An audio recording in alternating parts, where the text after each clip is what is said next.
اعوذ باللہ من الشیطان الرجیم بسم اللہ الرحمن الرحیم الحمدللہ رب العالمین والصلاة والسلام علی محمد ابن عبداللہ الامین وعلی آلہ وصحبہ اجمعین ومن تبعہم بإحسان ودعا بدعوتہم الی یوم الدین وبعد قال اللہ تبارک و تعالی فی القرآن المجید والفرقان الحمید یا ایہا الذین آمنوا ادخلوا فی السلم کافہ ولا تتبعوا خطوات الشیطان انہ لکم عدو مبین۔ محترم بھائیوں اور بہنوں اور عزیز رفقائے تحریک، مجھے جو موضوع دیا گیا کہ اللہ کے رسول صلی اللہ علیہ وسلم کی اطاعت سماجی زندگی میں، قرآن کریم میں جب ہم پڑھتے ہیں تو واضح ہوتا ہے کہ اللہ کے رسول صلی اللہ علیہ وسلم کی حیثیت محض ایک ڈاکیے کی نہیں ہے، محض ایک پیغام بردار کی نہیں ہے، محض ایک میسنجر کی نہیں ہے، بلکہ اللہ کے رسول آمر بھی ہیں، حکم دینے والے بھی ہیں، ناہی بھی ہیں، بہت سی چیزوں سے روکنے والے بھی ہیں، محل بھی ہیں، بہت سی چیزوں کو حلال کرنے والے بھی ہیں، محرم بھی ہیں، بہت سی چیزوں کو اللہ رب العزت کی اجازت سے اور اللہ کی سند سے حرام کرنے والے بھی ہیں، اور اس کے علاوہ بھی بہت سی آپ کی حیثیتیں ہیں، اور ان تمام حیثیتوں میں اللہ کے رسول صلی اللہ علیہ وسلم کی ذات آپ پر ایمان لانے والوں کے لیے نمونہ ہے، قابل تقلید مثال ہے۔ اللہ کے رسول صلی اللہ علیہ وسلم کی اطاعت کو قرآن کریم میں ایمان سے بھی جوڑا گیا ہے، وَأَطِيعُوا اللَّهَ وَرَسُولَهُ إِن كُنتُم مُؤْمِنِينَ، اللہ اور اس کے رسول کی اطاعت کرو اگر تم ایمان رکھتے ہو۔ دوسری جگہ ارشاد فرمایا گیا ہے یا ایھا الذین آمنوا اطیعوا اللہ واطیعوا الرسول ولا تبطلوا اعمالکم، اے لوگو جو ایمان لائے ہو، اطاعت کرو اللہ کی اور اطاعت کرو رسول کی، اور اپنے اعمال کو اکارت مت کرو، ضائع مت کرو۔ آیت کا سیاق اور آیت کا پورا کانٹیکسٹ خود بتا رہا ہے کہ اللہ اور اس کے رسول کی اطاعت سے خارج ہو کر کے اللہ اور اس کے رسول کی نافرمانی کے تحت جو زندگی بسر کی جاتی ہے وہ اکارت ہوتی ہے، وہ ضائع ہوتی ہے۔ پھر قرآن کریم میں یہ ارشاد فرما دیا گیا ہے، بتا دیا گیا کہ اللہ کے رسول کی اطاعت ہی اللہ کی اطاعت ہے۔ من یطیع الرسول فقد اطاع اللہ، جو اللہ کے رسول کی اطاعت کرے تو اس نے گویا اللہ کی اطاعت کی۔ پھر اللہ رب العزت کے لیے بندے میں جو محبت کا جذبہ پیدا ہوتا ہے، اس کو پانے کا جذبہ پیدا ہوتا ہے، اس کی بارگاہ میں سجدہ ریز ہو جانے کا جذبہ پیدا ہوتا ہے، اس کی چوکھٹ پر جبی سائی کا جو جذبہ اور جو ایک خیال پیدا ہوتا ہے،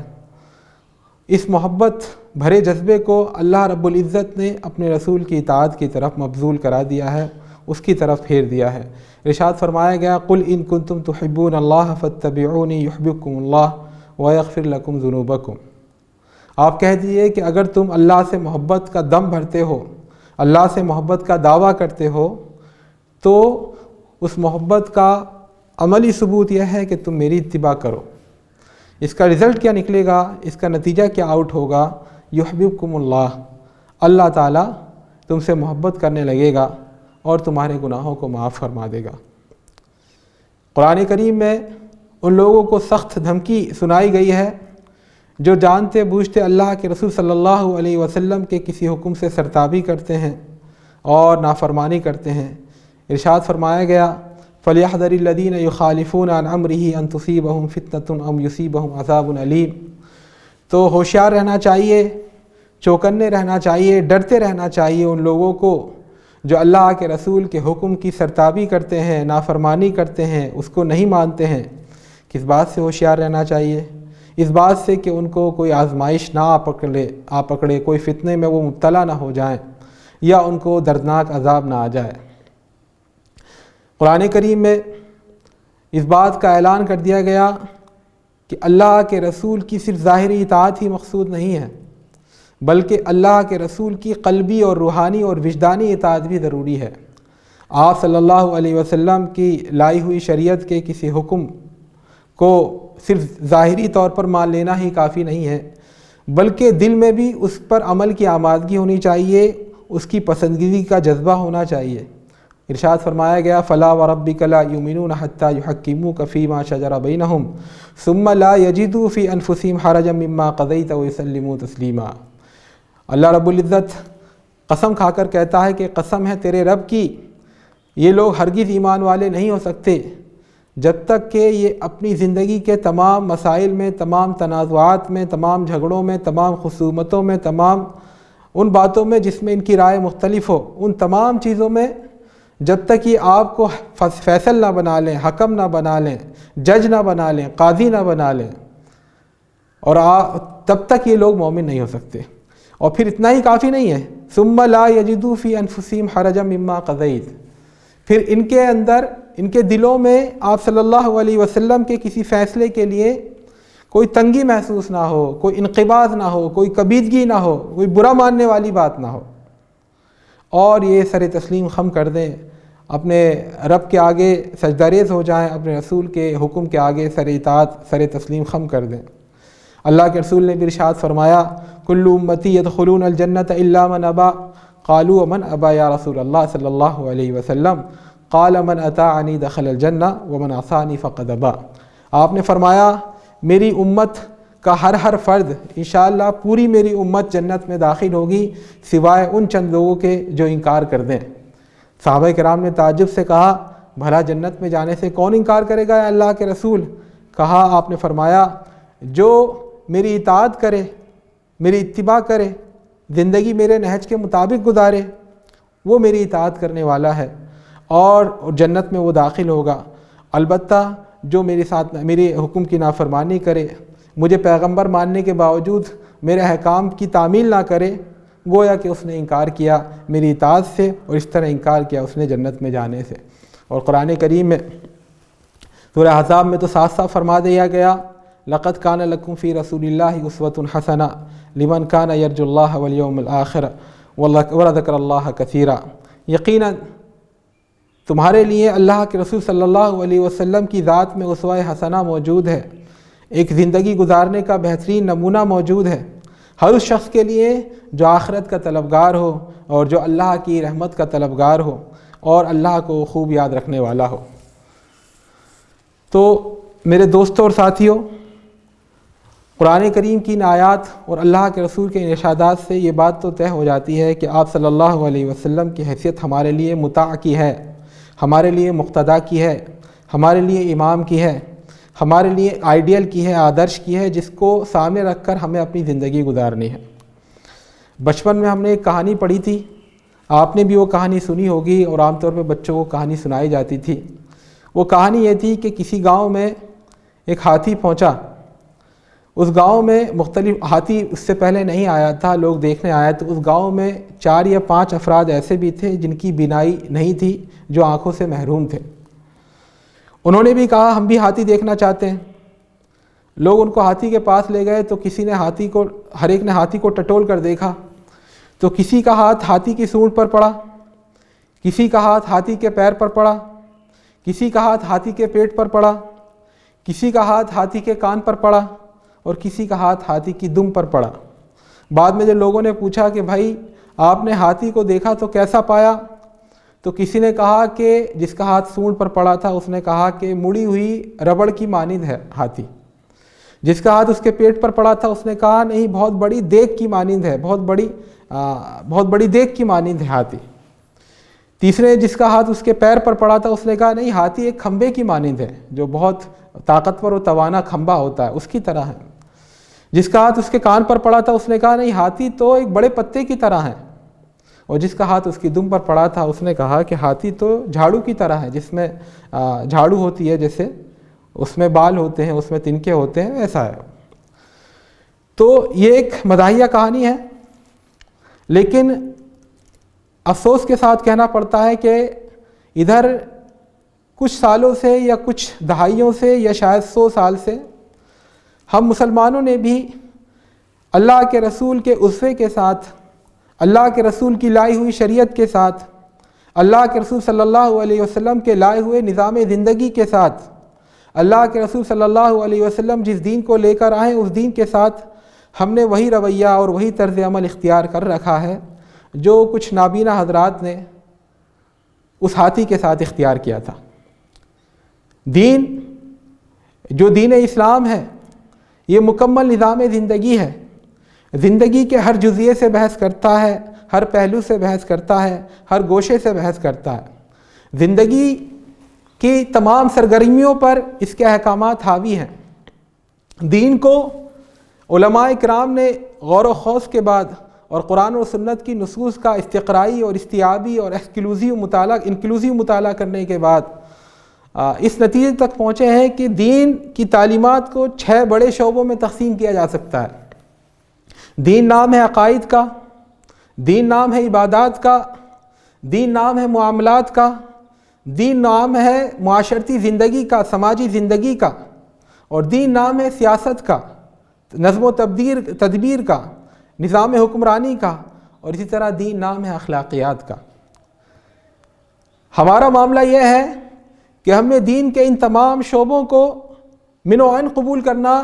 یا ان کو تسلیم کرنا بند کر دیا ہے۔ جس کا ہاتھ جس چیز پر پڑا ہے وہ کہہ رہا ہے کہ یہی دین ہے۔ دین ان تمام شعبوں کا مجموعہ ہے، ان میں سے کسی شعبے کو دین سے خارج نہیں کیا جا سکتا، دین سے الگ نہیں کیا جا سکتا۔ بالکل اسی طرح ان میں سے کسی شعبے کو یہ نہیں کہا جا سکتا کہ یہی مکمل دین ہے، اس کے علاوہ دین کچھ نہیں ہے۔ ہمارا معاملہ یہ ہے کہ ہمارے بہت سے بھائی ہیں جو عقائد پر بہت زور دیتے ہیں اور دیگر جو شعبے ہیں دین اسلام کے ان سے بے پرواہ ہوتے ہیں۔ بہت سے حضرات ہیں جو عبادات پر زور دیتے ہیں لیکن معاملات کو دیکھیں تو اس میں ان کی زندگی کچھ اور ہوتی ہے۔ بہت سے لوگ ہوتے ہیں جنہوں نے اسلام کے معاملات کے پہلو کو دیکھا اور انہوں نے دیکھا کہ اسلام کس طرح معیشت پر زور دیتا ہے، حلال کمائی پر زور دیتا ہے، تو انہوں نے کہنا شروع کر دیا کہ اسلام تو ایک فلاحی معیشت کا دعوے دار ہے، ایک رفاہی معیشت کا نظام پیش کرنے والا ہے، اس کے علاوہ کچھ نہیں ہے۔ جن لوگوں نے اسلام کی سیاسی تعلیمات پر غور کیا انہوں نے صرف یہ کہنا شروع کر دیا کہ اسلام تو صرف پولیٹیکل ڈومیننس کے لیے آیا ہے، سیاسی غلبے کے لیے آیا ہے، باقی سب چیزیں تو اس کے تابع ہیں، چاہے عقائد ہوں، چاہے عبادات ہوں، چاہے معاملات ہوں، چاہے معاشرتی زندگی ہو، چاہے اخلاقیات ہوں۔ یہ ان کی غلطی کی۔ لیکن سب سے بڑی غلطی جو ہو رہی ہے اور جس کا دائرہ کار بہت زیادہ ہے وہ یہ ہے کہ دین کو صرف اور صرف عقائد اور عبادات کے اندر محصور کر دیا گیا ہے، اور اس کے کچھ اسباب بھی ہیں۔ دین کے ہم نے جو حصے بکھرے کر دیے ہیں اور دین کے جو دیگر پہلوؤں کے متعلق جو معلومات ہیں، جو تعلیمات ہیں، جو ہدایات ہیں، اللہ کے رسول صلی اللہ علیہ وسلم کا جو اسوہ ہے وہ پس پش چلا گیا ہے۔ اس کی چند وجوہات ہیں۔ اس کی پہلی وجہ یہ ہے کہ عالم اسلام میں، اسلامی ملکوں میں ایک لمبے عرصے تک غیر مسلم طاقتوں کی حکمرانی رہی، ان کا قبضہ رہا، ان کا سامراج قائم رہا۔ ان کے دور حکومت میں اسلام کے احکامات کو دفتروں سے نکال دیا گیا، بازاروں سے بے دخل کر دیا گیا، معاشرتی زندگی اور اجتماعی معاملات سے بے دخل کر دیا گیا، صرف نمازوں کے لیے مسجد میں چھوڑ دیا گیا، دینی خانقاہوں میں چھوڑ دیا گیا اور مدرسوں میں چھوڑ دیا گیا۔ تو اس ماحول میں جو نسل تیار ہوئی، رفتہ رفتہ اس کا ذہن یہ بنا کہ شاید دین صرف اور صرف عقائد اور عبادات کا نام ہے۔ اس کی دوسری وجہ وہ سیکولر ذہنیت ہے جو دین اور دنیا میں تقسیم کرتی ہے۔ ہمارے اسلامی ممالک میں بھی اور غیر اسلامی ممالک میں بھی تعلیمی اداروں کے ذریعے سامراجی طاقتوں نے اس ذہنیت کو بچوں کے ذہن میں جاگزی کیا، پیوست کیا کہ دین اور دنیا دونوں الگ الگ چیزیں ہیں۔ دین اس لیے نہیں ہے، دین انسان کی پرائیویٹ زندگی کا معاملہ ہے، نجی زندگی کا معاملہ ہے۔ باقی سماج میں دین کو قائم کرنے کی بات کرنا، دین کے احکام کو نافذ کرنے کی بات کرنا، یہ ایسے ہی ہے جیسے انسانیت کے قافلے کو آدمی پلٹا کر پھر ماضی کی طرف لے جائے۔ تو اس ذہنیت کے حاملین جو طلبہ بڑے ہوئے، جو طلبہ سماج میں آئے، جو نسل تیار ہوئی، ان کے ذہن میں بھی کہیں نہ کہیں یہ تھا کہ دین صرف عقائد اور عبادات تک محدود ہے، اللہ کے رسول کی ذات ہمارا اسوہ، ہمارا نمونہ، ہمارے لیے مقتدی، ہمارا امام صرف عقیدے میں ہے اور صرف عبادات میں ہے۔ بہرحال تیسری وجہ اس کی یہ ہوئی کہ خود ہمارے بہت سارے افراد نے یہ کوتاہی کی، ہماری بہت سی تحریکوں نے یہ کوتاہی ہوئی کہ اسلام کو بحیثیت نظام زندگی پیش نہیں کیا گیا، دین کے عقائد پر زور دیا گیا، دینی عبادات پر زور دیا گیا، لیکن دین کے جو دیگر شعبے ہیں، خاص طور پر معاشرتی زندگی سے متعلق جو شعبہ ہے، اس سے متعلق جو احکامات ہیں، جو تعلیمات ہیں، جو ہدایات ہیں، اللہ کے رسول کا جو اسوہ ہے، اس پر زور نہیں دیا گیا۔ خاص طور پہ ان تینوں میں بھی، معاملات میں، معاشرت میں اور اخلاقیات میں بھی سب سے زیادہ جو پہلو تہی کی گئی ہے، جو غفلت برتی گئی ہے، وہ برتی گئی ہے معاشرتی زندگی کے پہلو سے، کہ اسلام کیا وہ احکام دیتا ہے، کیا وہ رہنمائیاں کرتا ہے جن پر چل کر انسان اپنی سماجی زندگی کو خوب سے خوب تر بنا سکتا ہے۔ لیکن یہ تصور کہ اسلام کا سماج سے کوئی لینا دینا نہیں ہے، سماجی زندگی سے اس کا کوئی تعلق نہیں ہے، یہ بالکل غیر اسلامی تصور ہے، یہ بالکل بیگانہ تصور ہے۔ اللہ کے رسول صلی اللہ علیہ وسلم جس طرح عقائد میں ہمارے لیے نمونہ ہیں، جس طرح عبادات میں ہمارے لیے نمونہ ہیں، اسی طرح معاملات میں بھی ہمارے لیے نمونہ ہے، سماجی اور معاشرتی زندگی میں بھی ہمارے لیے نمونہ ہے، اور دین کے دیگر شعبوں میں بھی ہمارے لیے نمونہ ہے۔ خود اللہ کے رسول صلی اللہ علیہ وسلم نے ارشاد فرمایا تھا، الایمان بضع و سبعون شعبۃ، اور بعض روایت میں بضع و ستون شعبۃ اعلیٰ کلمۃ لا الہ الا اللہ وادناہا اماطۃ الاذی عن الطریق۔ ایمان کے 60 سے زائد شعبے ہیں، 60 سے زائد حصے ہیں، اور بعض روایتوں میں 70 سے زائد حصے ہیں، اور ان میں اعلیٰ ترین مرتبہ یہ ہے کہ آدمی اللہ رب العزت کی وحدانیت کا اقرار کرے، لا الہ الا اللہ محمد رسول اللہ صلی اللہ علیہ وسلم کا کلمہ پڑھے، اور ایک اس کا ادنیٰ ترین حصہ یہ ہے کہ آدمی راستہ چلتے ہوئے اگر کوئی تکلیف دہ چیز پڑی ہوئی دیکھے، کوئی پتھر، کوئی کانٹے دار ٹہنی، کوئی اور رکاوٹ جس سے اندیشہ ہو کہ دوسرے لوگ ٹھوکر کھائیں گے، ان کو چوٹ پہنچے گی، ان کو تکلیف ہوگی، تو اس کو ہٹا دے۔ بہرحال عقائد اور عبادات کے مقابلے میں اللہ کے رسول نے جو ہدایات اور جو تعلیمات سماجی زندگی کے بارے میں دی ہیں، معاملات کے بارے میں دی ہیں، ان کا مقام اور مرتبہ اس لحاظ سے زیادہ بڑھا ہوا ہے، بلکہ ان کا معاملہ اس لحاظ سے زیادہ سنگین ہے کہ عقائد اور عبادات کا تعلق زیادہ تر اللہ رب العزت کے حقوق سے ہے، جس میں اللہ رب العزت کے سامنے توبہ کی جائے، گڑ گڑایا جائے، آہوزاری کی جائے، معافی طلب کی جائے تو اللہ رب العزت معاف کر سکتا ہے۔ لیکن معاملات کا معاملہ یہ ہے، اور معاشرتی زندگی کا معاملہ یہ ہے کہ یہ زیادہ تر حقوق العباد سے متعلق ہوتے ہیں۔ ان کے تعلق سے اگر آدمی حق تلفی کرتا ہے، پہلو تہی کرتا ہے، کوتاہی کرتا ہے،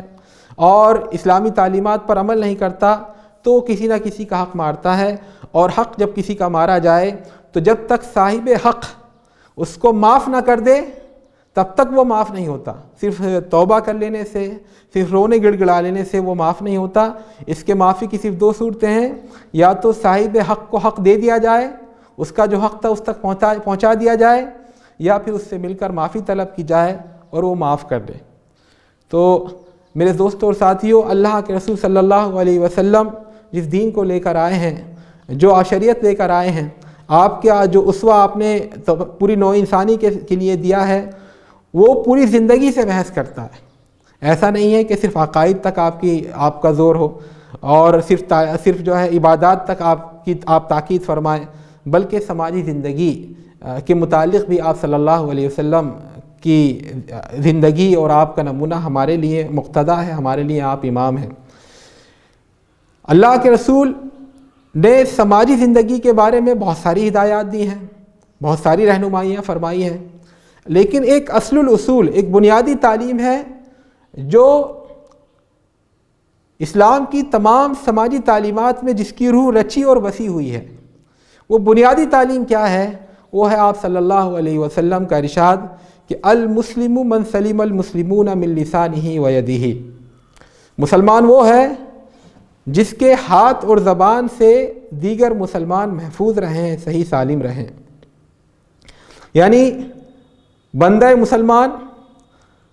اپنے کسی قول و عمل سے، اپنی کسی حرکت و نقل سے، اپنے کسی انداز اور ادا سے کسی دوسرے کو جسمانی یا ذہنی یا نفسیاتی یا مالی یا کسی بھی قسم کی تکلیف اور پریشانی اور اذیت نہیں دیتا ہے۔ اس حدیث کا مطالعہ کرتے ہوئے ہمیں دو باتیں ذہن میں رہنی چاہیے۔ اللہ کے رسول صلی اللہ علیہ وسلم نے یہ فرمایا کہ ہاتھ اور زبان سے محفوظ رکھنا دیگر مسلمانوں کو، یہ ہر بندہ مومن کی ذمہ داری ہے۔ اس کا مطلب یہ نہیں ہے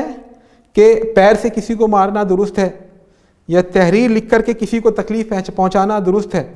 یا ہاتھ اور زبان کا ذکر جو ہوا ہے وہ بطور تغلیب ہوا ہے، پروبیبلٹی کے اصول کے طور پر ہوا ہے کہ زیادہ تر جب کسی کو تکلیف پہنچائی جاتی ہے تو وہ ان دو وسائل کے ذریعے، یعنی ہاتھ دست درازی کی جاتی ہے یا زبان درازی کی جاتی ہے۔ تو خاص طور پہ ان دو کا ذکر صرف اس لیے آ گیا کہ اکثر و بیشتر ان کے ذریعے تکلیف ہوتی ہے، ورنہ اس کا مطلب یہ نہیں ہے کہ کسی دوسرے ذریعے سے، کسی دوسرے انداز میں، کسی دوسرے طریقے سے دیگر انسانوں کو تکلیف پہنچانا ٹھیک ہوتا ہے، ایسا نہیں ہے۔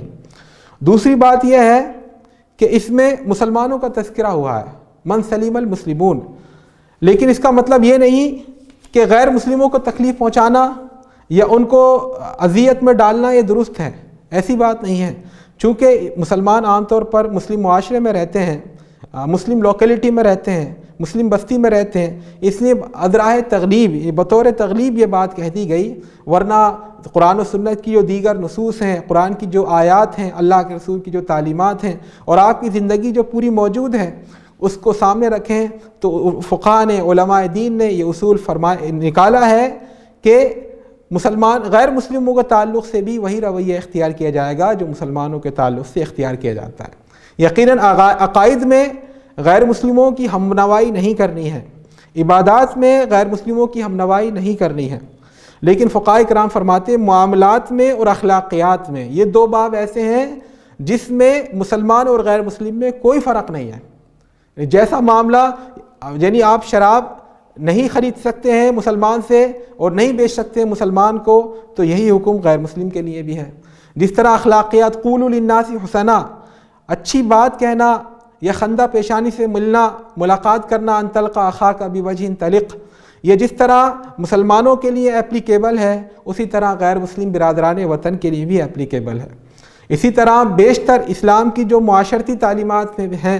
اس میں بھی مسلمان اور غیر مسلم کے درمیان فرق نہیں کیا گیا ہے۔ اللہ کے رسول صلی اللہ علیہ وسلم کا اسوہ جب ہم دیکھتے ہیں تو ہم دیکھتے ہیں کہ آپ نے خاص طور پر اس پہلو پر بہت زور دیا ہے، معاشرتی زندگی میں اس بات پر بہت ابھارا ہے کہ ہم سے کسی کو تکلیف نہ پہنچے، کسی کو دکھ نہ پہنچے، کسی کو رنج نہ پہنچے، کسی کو اذیت نہ پہنچے، کسی کو ہم سے دقت اور پریشانی نہ ہو، بے ضرر بن کر ہم زندگی گزاریں۔ اللہ کے رسول صلی اللہ علیہ وسلم ایک بار خطبہ دے رہے تھے مسجد نبوی میں، آپ نے دیکھا کہ ایک صحابی ہیں، وہ لوگوں کی صفوں کو لانگتے ہوئے پہلی صف میں آنا چاہ رہے ہیں، تو آپ صلی اللہ علیہ وسلم نے خطبے کو بیچ میں روک دیا اور ان کو خطاب کر کے فرمایا کہ بیٹھ جائیے جہاں پر ہیں آپ لوگوں کو تکلیف دے رہے ہیں اس طرح صفیں لانگ کر کے۔ حالانکہ آپ صلی اللہ علیہ وسلم نے ہی دیگر ارشادات میں یہ بیان فرمایا ہے کہ پہلی صف میں حاضر ہونے کا ثواب بہت زیادہ ہے۔ آپ نے فرمایا اگر لوگوں کو معلوم ہو جائے کہ مسجد میں پہلی صف میں حاضر ہونے کا کیا ثواب ہے تو لوگ اس پر جھگڑا کریں اور اس کے لیے، اس کا نپٹارہ کرنے کے لیے کہ کون آگے رہے گا، اگر اس کے لیے ان کو ضرورت پڑے پرچی ڈالنے کی، قرآن نکالنے کی، تو یہ بھی کریں گے۔ بلکہ بعض روایات میں آپ صلی اللہ علیہ وسلم نے ارشاد فرمایا کہ اگر لوگوں کو معلوم ہو جائے کہ صف اول میں کیا اجر و ثواب رکھا گیا ہے تو لوگ گھٹنوں کے بل گھسٹتے ہوئے بھی آنے کی کوشش کریں گے پہلی صف میں پہنچنے کے لیے۔ لیکن آپ صلی اللہ علیہ وسلم کی ایک طرف یہ تعلیم ہے، یہ اجر و ثواب آپ نے بیان کیا، لیکن جب اس کام کی وجہ سے دیگر بندگان خدا کو تکلیف ہو رہی ہے، ان کو پریشانی ہو رہی ہے، کوئی آدمی ان کی گردنوں کو لانگتا ہوا آگے بڑھ رہا ہے، ان کو چیرتا ہوا آگے آ رہا ہے، تو آپ صلی اللہ علیہ وسلم نے اس کو ناپسند فرمایا اور آپ نے کہا بیٹھ جائیے، آپ آگے مت آئیے، آپ کے اس عمل سے لوگوں کو تکلیف ہو رہی ہے۔ طواف جب ہم حج کرتے ہیں، حج میں آدمی جب جاتا ہے ظاہر سی بات ہے خانہ کعبہ کو اپنی آنکھوں سے دیکھتا ہے، اللہ کے گھر کو دیکھ کر اپنی آنکھیں ٹھنڈی کرتا ہے۔ اسی میں ایک موقع ہوتا ہے کہ طواف کے بعد یا ہر طواف کے موقع پر حجر اسود کو چھونا،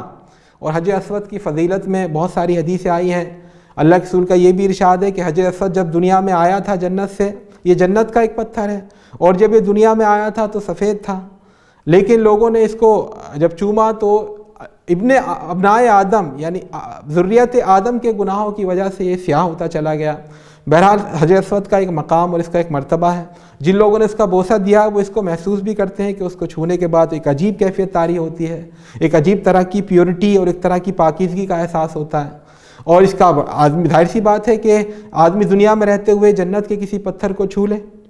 تو حجر اسود تک پہنچنا، اس کا استلام کرنا، اس کو چھونا، اس کو بوسہ لینا، یہ بہت فضیلت کی چیز ہے۔ لیکن یہی فضیلت کی چیز اس وقت منع ہو جاتی ہے جب آپ کے اس تک پہنچنے کی وجہ سے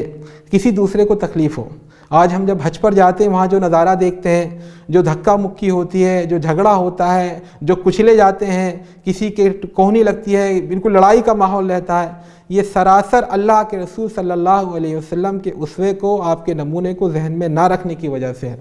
آپ صلی اللہ علیہ وسلم نے منع فرمایا ہے کہ حجر اسود تک پہنچنا تو ایک مستحب کام ہے، فضیلت کی چیز ہے، جبکہ کسی مسلمان کو تکلیف پہنچانا، کسی اپنے بھائی کو، انسانی بھائی کو تکلیف پہنچانا، اس کو دکھ پہنچانا، اس کے ساتھ دھکا مکی کرنا،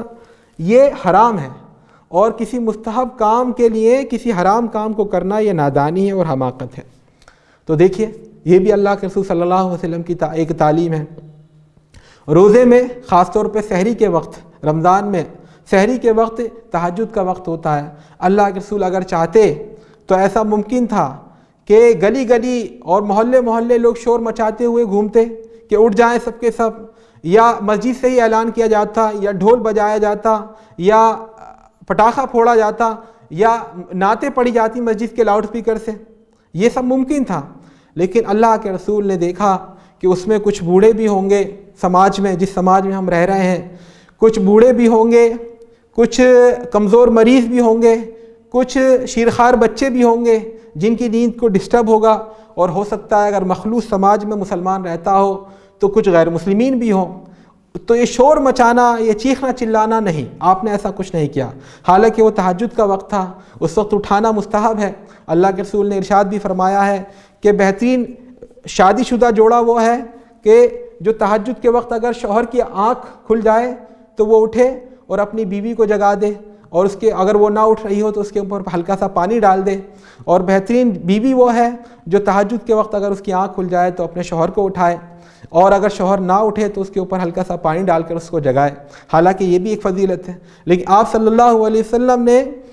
دوسروں کی تکلیف کے پیش نظر، دوسروں کو ہم سے کوئی تکلیف اور کوئی ایذا نہ پہنچے، آپ صلی اللہ علیہ وسلم نے ایسا کوئی عمل نہیں کیا۔ آپ صلی اللہ علیہ وسلم نے پڑوسی کے بارے میں، پڑوسی کے جو حقوق بیان کیے ہیں قرآن کریم کے اندر بھی، اور آپ نے اپنے ارشادات میں بھی، آپ فرماتے ہیں ما زال جبریل یوصینی بالجار حتی ظننت انہ سیورثہ، مجھے حضرت جبریل علیہ السلام مجھ پر نازل ہوئے، مجھ پر اترے، اور آپ نے مجھے تاکید کرنا شروع کی پڑوسی کے حقوق کے بارے میں، اور اتنی تاکید کی کہ مجھے لگنے لگا کہ شاید اب پڑوسیوں کو بھی وراثت میں حق ملنے لگے گا۔ یہ ہے دیکھیے اسلام کا۔ اللہ کے رسول صلی اللہ علیہ وسلم نے ارشاد فرمایا کہ وہ مومن نہیں ہو سکتا، قسم کھا کر فرمایا آپ نے، واللہ وہ مومن نہیں ہو سکتا جو پیٹ بھر کر سو جائے لیکن اس کا پڑوسی بھوکا رہ جائے۔ حدیث قدسی میں ہم نے اور آپ نے پڑھا ہوگا، سنا ہوگا کہ اللہ رب العزت میدان حشر میں اپنے بندے سے کہے گا، مجھ سے اور آپ سے کہے گا، اپنے بندے سے کہے گا، اے میرے بندے میں بیمار تھا، تو نے میری عیادت نہیں کی۔ بندہ کہے گا، اے رب العزت تو کیسے بیمار ہو سکتا ہے، تیرے ہاتھ میں تو شفا ہے، تو کیسے بیمار ہو سکتا ہے؟ تو اللہ رب العزت ارشاد فرمائے گا، نہیں میرے بندے، تیری بستی میں، تیرے محلے میں، تیری گلی میں، تیرے پڑوس میں میرا فلاں بندہ بیمار تھا، اگر تو اس کی مزاج پرسی کو جاتا، اس کی عادت کو جاتا، اس کی تیمارداری کو جاتا تو مجھے اس کے پاس پاتا۔ پھر اللہ رب العزت ارشاد فرمائے گا، اے میرے بندے میں بھوکا تھا لیکن تو نے مجھے کھانا نہیں کھلایا۔ بندہ کہے گا، اے رب ذوالجلال تو رزاق ہے، تو سب کو رزق دیتا ہے، تو کیسے بھوکا ہو سکتا ہے؟ تو اللہ رب العزت ارشاد فرمائے گا، نہیں، تیرے محلے میں، تیری بستی میں، تیرے شہر میں، تیری گلی میں، تیرے پڑوس میں، تیری ہمسائیگی میں میرا فلاں بندہ بھوکا تھا، لیکن اور اگر تو اس کو کھانا کھلاتا تو مجھے اس کے پاس پاتا۔ اسی طرح اللہ رب العزت کہے گا تو نے مجھے پانی نہیں پلایا، اسی طرح فرمائے گا تو نے مجھے لباس نہیں دیا، اور بندہ ہر بار استعجاب ظاہر کرے گا۔ اور اللہ رب العزت کہے گا کہ اگر تو انسانوں کے کام آتا، اپنی سماجی زندگی کو اچھا کرتا، اپنے سماج کو اوپر لانے کی کوشش کرتا، سماج میں سدھار لانے کی کوشش کرتا، تو مجھے اس کے پاس پاتا اور میں تیرا اجر دینے والا ہوتا۔ اسلام اور شرک میں 36 کا آنکڑا ہے، جہاں شرک ہے وہاں اسلام نہیں ہے، جہاں اسلام ہے وہاں شرک نہیں ہے۔ اور شرک کی خاصیت یہ ہے کہ شرک میں جب بھی ہوتا ہے تو سب سے پہلے اللہ رب العزت کی بیوی تجویز کی جاتی ہے، اللہ رب العزت کے اولاد تجویز کی جاتی ہے۔ اسلام نے اس پورے تصور کو بالکل کنڈم کیا ہے، لیکن انسانیت نوازی اسلام کی یہ ہے کہ اسلام یہ کہتا، اللہ کے رسول نے ارشاد فرمایا الخلق عیال اللہ واحب الخلق الی اللہ من احسن الی عیالہ، مخلوق اللہ رب العزت کا کنبہ ہے، اور اللہ رب العزت کو سب سے زیادہ پسند وہ شخص ہے جو اس کے کنبے کے ساتھ اچھی طرح پیش آئے۔ میں نے آپ لوگوں کے سامنے شروعات میں ایک آیت پڑھی تھی، یا ایھا الذین آمنوا ادخلوا فی السلم کافہ ولا تتبعوا خطوات الشیطان انہ لکم عدو مبین، اے وہ لوگوں جو ایمان لائے ہو، سلم میں، اسلام میں پورے کے پورے داخل ہو جاؤ، اور شیطان کے قدموں کی پیروی مت کرو، بے شک وہ تمہارا کھلا ہوا دشمن ہے، وہ تمہارا وہ دشمن ہے جس نے تمہارے ساتھ اپنی دشمنی کا اعلان کر دیا ہے، وہ ڈکلیئرڈ اینیمی ہے، وہ تمہارا کھلا ہوا دشمن ہے۔ دیکھیے اسلام تنہا وہ دین ہے جو عقیدہ بھی دیتا ہے، عبادات بھی دیتا ہے، اور اصول زندگی بھی دیتا ہے، اور منہج زندگی بھی دیتا ہے۔ دیگر ادیان و مذاہب کی طرح اس کا معاملہ نہیں ہے کہ وہ کسی شخص کے نام پر رکھے گئے ہیں، یا کسی علاقے کے نام پر رکھے گئے ہیں، یا کسی نسل کے نام پر رکھے گئے ہیں، یا کسی اور نسبت کے حوالے سے رکھے گئے ہیں۔ یہاں پر اس آیت کی روشنی میں ہمارے سامنے جو تعلیم آتی ہے، جو بات آتی ہے نکھر کر، وہ نقطہ قابل غور یہ ہے کہ کافہ تمام مسلمان پورے اسلام پر عمل کریں، یعنی تمام اسلام پر عمل بھی مطلوب ہے، اور تمام مسلمانوں سے بھی مطلوب ہے۔ ایسا نہیں ہے کہ اسلام کی بعض تعلیمات ہیں جو صرف عربوں کے لیے تھی، ہندوستان کے مسلمانوں کے لیے نہیں ہیں۔ یہ اسلام کی بعض تعلیمات ایسی ہیں جو صرف شریفوں کے لیے ہیں، اور جن کا خاندان، جن کی عزت جن کے معاشرے میں جن کی اتنی عزت نہیں ہے ان کے لیے نہیں ہے۔ ایسا نہیں ہے، پورے مسلمانوں سے مطلوب ہے کہ وہ اسلام میں پورے داخل ہوں۔ اسی طرح پورے اسلام کے بارے میں مطلوب ہے کہ اس پر عمل کیا جائے۔ ہم عرصے سے یہ غلطی ہمارے ہاں ہو رہی ہے کہ ہم اللہ کے رسول کا اسوہ اور صحابہ کرام کی زندگیاں صرف عقائد اور عبادات کے تناظر میں پڑھتے ہیں۔ ہم جب پڑھتے ہیں تو سب کانشیسلی یا انکانشیسلی ہمارے ذہن میں یہ ہوتا ہے کہ وہ صرف ہمارے لیے عقیدے میں نمونہ ہے، دین کے لیے قربانیوں میں نمونہ ہے، راہ خدا میں جہاد کرنے میں نمونہ ہے، اور عبادات میں نمونہ ہے، اللہ کے سامنے آہوازاری میں نمونہ ہے۔ لیکن میرے دوستوں اور ساتھیوں، اللہ کے رسول انسان تھے، اور اللہ کے رسول کے صحابہ کرام کی جو جماعت تھی وہ انسانوں کی جماعت تھی۔ ایسا نہیں کہ وہ آسمان سے اترنے والے فرشتے نہیں تھے۔ آج ضرورت ہے ہمیں اس بات کی کہ ہم اللہ کے رسول کی زندگی کا اور صحابہ کرام کی زندگی کا مطالعہ اس لحاظ سے کریں کہ ان کی سماجی تقریبات کیا تھیں، ان کی سماجی زندگی کیا تھی، وہ اجتماعی معاملات کس طرح حل کرتے تھے، کس طرح وہ اپنے مسائل کو نپٹایا کرتے تھے، ان کی شادی بیاہ کس طرح کی تھی، ان کی تقریبات کس طرح کی تھی۔ میں ایک مثال دینا چاہوں گا کہ عام طور پر یہ ہوتا ہے کہ اپنے علاقے کا کوئی بندہ کسی دوسری جگہ مل جائے تو اس سے اپنائیت آدمی محسوس کرتا ہے۔ اگر اردو زبان بولنے والا کوئی سعودی عرب میں مل جائے، یا تمل زبان بولنے والا کوئی آسٹریلیا مل جائے، تو آدمی کا دل اس کی طرف کھنچتا ہے، اس اپنائیت محسوس کرتا ہے، اور پھر پوچھتے ہیں بھائی آپ کہاں کے ہیں، وہ بتا دیں کہ ہم تو اسی ضلع کے ہیں جس ضلع کے آپ ہیں، تو اور محبت محسوس ہوتی ہے، اور وہ بتا دیں نہیں اس ضلع میں بھی اسی بستی کے ہیں جس بستی کے آپ ہیں، تو اور اپنائیت محسوس ہوتی ہے اور قربت محسوس ہوتی ہے۔ اور اللہ کے رسول سے اپنے صحابہ کرام سے زیادہ محبت کرنے والا اللہ کے رسول کو کوئی نہ ہوا ہے، اور نہ امت میں کوئی اتنی محبت کرنے والا ہوگا۔ لیکن اللہ کے رسول کے ایک جانثار صحابی ہیں حضرت عبد الرحمن بن عوف رضی اللہ تعالی عنہ، اللہ کے رسول کی مجلس میں تشریف لاتے ہیں، اللہ کے رسول دیکھتے ہیں ان کے چہرے پر پیلا پن ہے۔ آپ پوچھتے ہیں یہ کیا لگا رکھا ہے؟ انہوں نے کہا ورس لگایا ہے، یعنی ہلدی لگائی ہے جس سے انسان کا رنگ تھوڑا نکھر آتا ہے۔ آپ صلی اللہ علیہ وسلم پوچھتے ہیں کیا آپ نے شادی کر لی ہے؟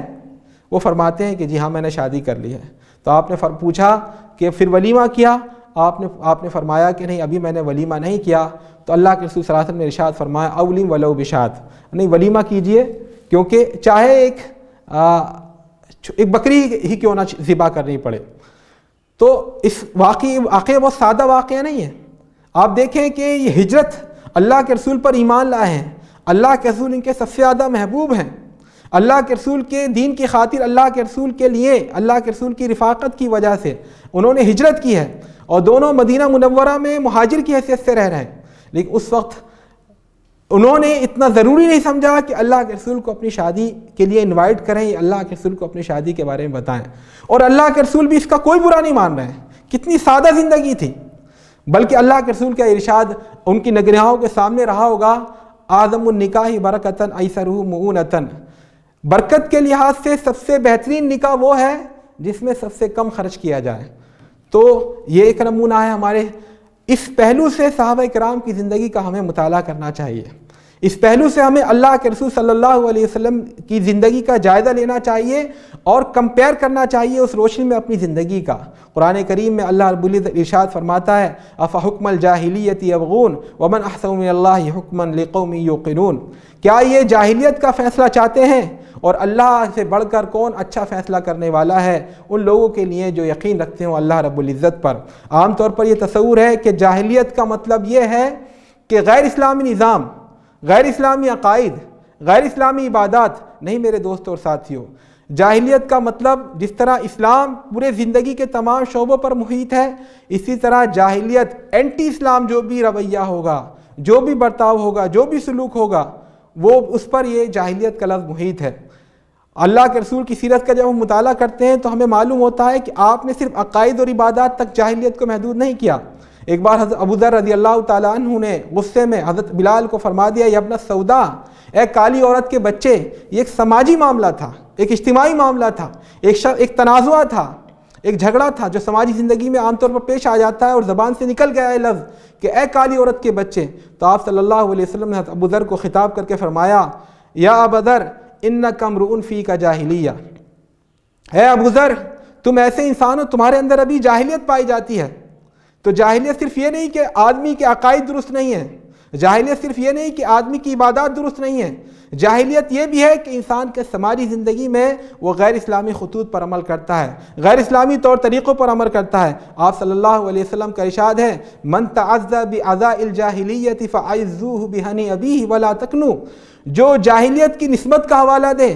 علاقائیت کا حوالہ دے، رنگ کا حوالہ دے، نسل کا حوالہ دے، خاندان کا حوالہ دے، برادری کا حوالہ دے، زبان کا حوالہ دے، وطنیت کا حوالہ دے، قومیت کا حوالہ دے، یہ سب جاہلیت کے نعرے ہیں۔ اور جو جاہلیت کا نعرہ بلند کرے تو اس کو گالی بکو، اس کو برا کہو اور کنایے سے کام مت لو۔ یہ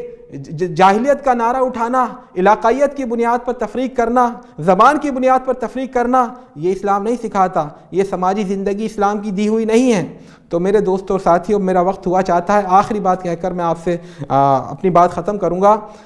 آج دیکھیے سب سے بڑا ہمارا مسئلہ یہ ہے کہ ہم اسلام کی تعلیمات کو تھیوریٹیکل سطح پر تو پیش کر رہے ہیں، عقائد کی سطح پر پیش کر رہے ہیں، عبادات بھی بہرحال جیسی تیسی بھی ہے، لیکن عبادات میں بھی امت ابھی منہمک ہے اور لگی ہوئی ہے، اور عبادات میں بھی اس پر عمل کر رہی ہے، دین اسلام پر، اللہ کے رسول کے نمونے پر۔ لیکن جو غیر مسلم اقوام ہیں، جو غیر مسلم افراد ہیں، وہ ہمارے عقائد کا مطالعہ نہیں کرتے ہیں، وہ ہماری عبادات دیکھنے کے لیے مسجد نہیں آتے ہیں، وہ مدرسوں کی وزٹ نہیں کرتے ہیں کہ یہاں کیا پڑھایا جا رہا ہے، وہ دیکھتے ہیں ہمیں سماجی زندگی میں، وہ دیکھتے ہیں ہمارے معاملات کو، وہ دیکھتے ہیں ہمارے اخلاق کو، وہ دیکھتے ہیں ہمارے کردار کو، وہ دیکھتے ہیں کہ ہم کس طرح بیہیو کر رہے ہیں، وہ دیکھتے ہیں ہماری نگاہیں کس غیر محرم کو دیکھ رہی ہیں کہ نہیں دیکھ رہی ہیں، وہ ہمارے طرز عمل کو دیکھتے ہیں، وہ مسجدوں کو نہیں دیکھتے ہماری، وہ ہماری راتوں کے خوش و خضو کو نہیں دیکھتے، وہ ہماری تہجدوں کو نہیں دیکھتے، وہ دیکھتے ہیں ہماری سماجی زندگی کو۔ اور سماجی زندگی میں اللہ جھوٹ نہ بلوائے کہ ہم اپنے عمل کے ذریعے، یا ہمارے مسلمانوں کی غالب اکثریت اپنے عمل کے ذریعے اسلام کی تعلیمات کا بالکل برعکس نمونہ پیش کر رہی ہے۔ ہم کہہ دیتے ہیں کہ مسلمان وہ ہے جس کے ہاتھ اور زبان سے دوسرے مسلمان محفوظ رہیں، ہم چاہتے ہیں کہ اللہ کے رسول صلی اللہ علیہ وسلم کے خاکے نہ بنائے جائیں، اللہ کے رسول کی تعلیمات کو دنیا کے سامنے ہم پیش کریں، لیکن ہم کس منہ سے پیش کریں؟ ہم کہتے ہیں اللہ کے رسول نے کہا کسی کو تکلیف مت پہنچاؤ، لیکن تم لوگ ہمیں تکلیف دیتے ہو۔ اللہ کے رسول نے فرمایا کہ جو ہے جس کا پڑوسی بھوکا رہ جائے وہ مسلمان نہیں ہو سکتا، لیکن آپ دیکھیں اپنے گلی اور محلے میں کتنے نادار اور کتنے پریشان لوگ ہیں۔ اللہ کے رسول نے فرمایا کہ سب سے بہترین نکاح کی تقریب وہ ہے جس میں سب سے کم خرچ ہو، لیکن سب سے زیادہ خرچ تو آپ کی تقریبات میں ہوتا ہے، سب سے زیادہ فضول خرچیاں تو آپ کی تقریبات میں ہوتی ہیں۔ تو یہ وہ مسئلہ ہوتا ہے جہاں یہ وہ نقطہ ہوتا ہے، یہ وہ پوائنٹ ہوتا ہے جہاں پر آ کر ہماری زبانیں بند ہو جاتی ہیں۔ کس منہ سے ہم غیر مسلموں سے کہیں کہ آپ اللہ کے رسول کی سیرت کا مطالعہ کریں، آپ اللہ کے رسول کے لائے ہوئے دین کو اختیار کریں؟ تو میرے دوست اور ساتھیوں، حضرت عمر بن عاص نے کہا تھا کہ تم میں سے ہر ایک اسلام کی سرحد کا محافظ ہے، تو اس بات سے چوکن نہ رہو کہ تمہاری طرف سے دشمن حملہ آور نہ ہو۔ یہی بات میں آپ لوگوں سے کہنا چاہ رہا ہوں۔ ہر مسلمان کو اس بات کا جائزہ لینا چاہیے کہ میری وجہ سے برادران وطن کے سامنے، غیر مسلموں کے سامنے، دنیا انسانیت کے سامنے یہ امپریشن نہ جائے کہ اسلام ایلیجیبل نہیں ہے، اسلام قابل عمل نہیں ہے، اسلام پریکٹیکل دین نہیں ہے۔ خود اسلام کے ماننے والے ان کی زندگی کچھ اور ہے۔ تو ہم میں سے ہر ایک کو اجازت رہے، میں تو یہاں تک کہتا ہوں کہ اگر آپ کا عمل کرنے کا دل نہیں چاہتا اسلام پر، مت کریے، لیکن خدا کے واسطے غیر مسلموں کے سامنے اسلام پر عمل کریے، کیونکہ وہ ہماری سماجی زندگی دیکھتے ہیں، وہ ٹرین میں آپ کو دیکھتے ہیں، بس میں آپ کو دیکھتے ہیں، گلی میں آپ کو دیکھتے ہیں، گاڑیوں پر آپ کو دیکھتے ہیں، وہ عملی زندگی میں آپ کو دیکھتے ہیں۔ آپ کو مسجدوں میں نہیں دیکھتے کتنے پرسکون آپ نماز پڑھتے ہیں، آپ کو خانقاہوں میں نہیں دیکھتے کتنے آپ طویل مراقبے کرتے ہیں، آپ کے قرآن کی تلاوت نہیں سنتے، وہ دیکھتے ہیں آپ کے کاروبار کو، آپ کی تجارت کو۔ تو میرے دوستوں اور ساتھیوں، یہ ہمارے ہاں بہت بڑی خامی ہے جس پر قابو پانے کی ضرورت ہے، اور اللہ کے رسول کی زندگی ہماری ہر پہلو سے ہمارے لیے نمونہ ہے۔ آج ضرورت ہے کہ ہم اللہ کے رسول نے جو دین کا ایک کمپریہنسو تصور دیا تھا، ایک جو شمولی اور جامع تصور دیا تھا دین کا، اس کو اپنے ذہن میں مستحضر کریں اور اسی لحاظ سے ہم دین پر عمل کی کوشش کریں۔ یہی اللہ کے رسول کی اطاعت ہے، یہی اللہ کے رسول سے محبت کا تقاضا ہے۔ اللہ تعالیٰ سے دعا ہے ہمیں کہنے سننے سے زیادہ عمل کی توفیق دے، آمین۔ وآخر دعوانا الحمدللہ رب العالمین۔